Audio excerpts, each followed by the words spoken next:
लेंगे। तो बेसिकली मुझे जो लग रहा है वो ट्रांजिशन फेज है जब सरकार शिफ्ट कर रही है सरकारी नौकरियों को आउटसोर्सिंग में, और उस दौर में आप बता भी नहीं रहे और आप आउटसोर्स पे चले जा रहे हैं। जैसे कि आपने देखा होगा रेलवे में डॉक्यूमेंट वेरिफिकेशन होने के बाद बच्चों को कह दिया गया कि अभी वैकेंसी खाली नहीं है, जब खाली होगी तो आपको दे देंगे। तो आप नौकरियां निकाल क्यों रहे हैं? ऐसा लग रहा है जैसे सरकार को ये तो दिख रहा है कि नौकरियां निकालनी पड़ेंगी क्योंकि इससे कारोबार चलाना है।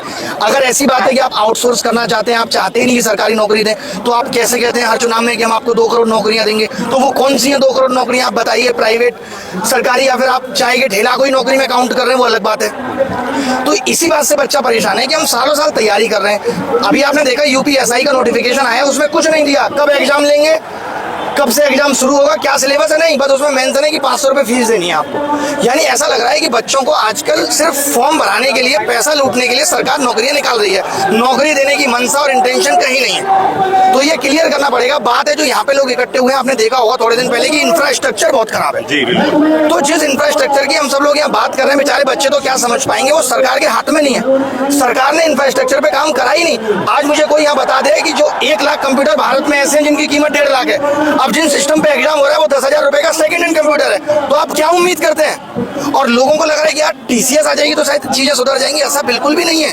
क्योंकि टीसीएस के पास भी अपना कोई सेंटर नहीं है। मुझे जो पता चला वो ये है कि उन्होंने कुछ सेंटरों पे कई साल के लिए एक्सक्लूसिव डील कर रखी है, कुछ अच्छे सेंटर पे। आपका कहना ये है कि एडिक्विटी ना टीसीएस खुद का अपना सिस्टम बनाना चाहिए और जिसमें इनको लगेंगे 8-10 हजार करोड़ रुपए, तो या तो ये बताएं कि हम नहीं बनाएंगे, तो नौकरी खत्म कर दीजिए। और अगर आपको एग्जाम लेना है अभी 10 साल के लिए, तो इंफ्रास्ट्रक्चर बनाइए। आज अमेरिका में 6000 डेटा सेंटर है, हमसे कितनी कम पॉपुलेशन है, और भारत में सिर्फ 50 है। तो भारत इस दिशा में काम ही नहीं कर रहा, तो भारत किस दिशा में काम कर रहा है? पैसा जा कहाँ रहा है? जीएसटी क्या सरकार की तरफ से अभी तक कोई प्रतिक्रिया आई? इतना बड़ा आंदोलन आप कर रहे हैं, अभी तक सरकार की तरफ से सरकार के कान पे जू नहीं रेंगती। वो हंसते हुए 10 चीजें आप बताओगे, उसमें से 4 कह देंगे कि हम ठीक कर रहे हैं। क्या तैयारियां उनके लिए ये उनके एजेंडा होता है ना हर एक सरकार का, तो ये उनके एजेंडा का हिस्सा ही नहीं है। सर क्या तैयारियां है? कोई बदलाव नहीं, उसके बाद बदलाव ऐसा नहीं है। जैसे ये बात हुई थी कि 100 रुपए आप गलत क्वेश्चन का पूछते हो, तो अब इन्होंने बोला है कि हम एक रिफंड मैकेनिज्म बना रहे हैं।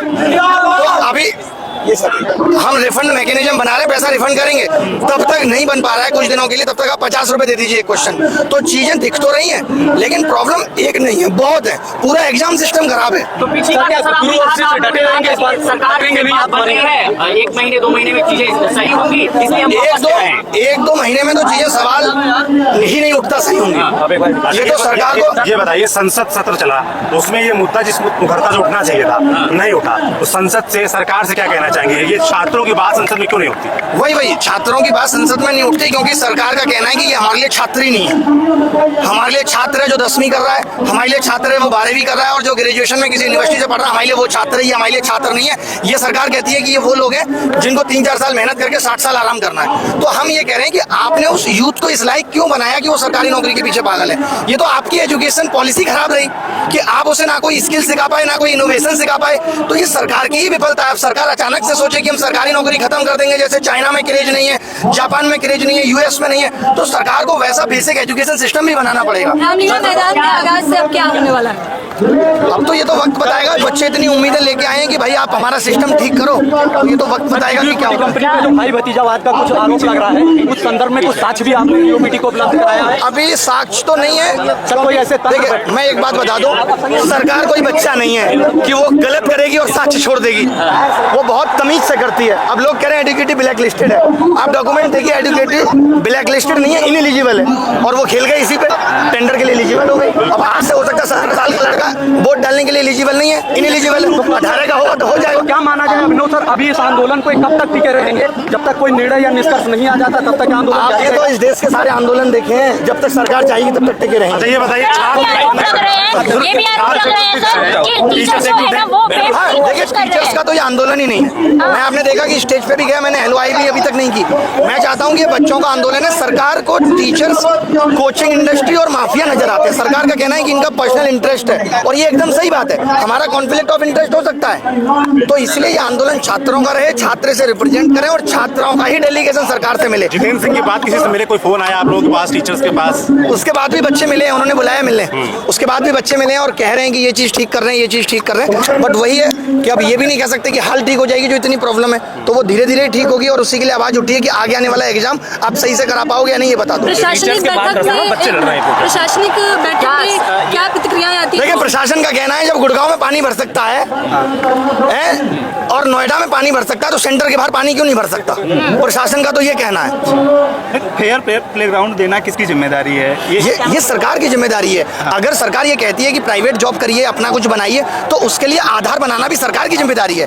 Right to work opportunity create करना संविधान कहता है कि सरकार की जिम्मेदारी है, बट सरकार का फोकस इस चीज पे है ही नहीं। सरकार का फोकस है किस तरीके से अब बिहार को कब्जा किया जाए, किस तरीके से अब झारखंड को कब्जा किया जाए। सरकार का फोकस सिर्फ यही है, सरकार के एजेंडे में यही है कि हर राज्य में अपनी सरकार कैसे बनाई जाए। सर एक और गंभीर क्वेश्चन ले लेते हैं सर। एक बीच क्यों मुद्दा नहीं पड़ पाता? क्योंकि बिहार में भी यूथ है, वो भी लाठी खा रहा है, यूपी में भी है, राजस्थान में। आपने देखा बिहार के कितने आंदोलन हुए, उसके बावजूद भी आपने देखा कि कोई सरकार बेरोजगारी या बच्चों के मुद्दे पे बात कर रही हो? तो ये जनता ने उनको इस लायक बनाया है, उनको पता है कि इसका वोट से कोई लेना देना नहीं। तो ये जनता को दिखाना पड़ेगा, जनता को बदलाव करना पड़ेगा, तब सरकार समझ पाएंगी कि हम परमानेंट नहीं है, अमर नहीं है। सर एनटीपीसी, रेलवे और बिहार के बहुत सारे एग्जामिनेशन में देश में लगातार भ्रष्टाचार बढ़ता जा रहा है। नकल माफिया का एक गिरोह है जो लगातार सक्रिय है।